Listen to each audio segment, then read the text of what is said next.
நான் பெற்ற செல்வமே சொல்தோ என்று உன்னை விட்டால் யாரும் இல்லை. நாள்தோறும் அம்மாடி கண்ணீர் சிந்த கண்ணில் இன்னும் நீரும் இல்லை. காயங்கள் காலம் முழுக்க ஆறாதோ,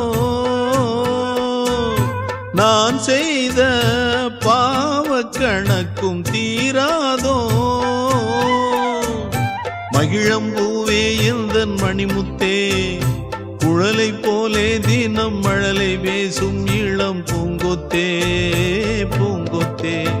ஒரு சந்தன காட்டுக்குள்ளே முழு சந்திரன் காயையிலே குயிலு குஞ்சு தூங்கட்டுமே ராத்திரி வேளையிலே. கண்முழிச்சு நான் இருப்பேன்.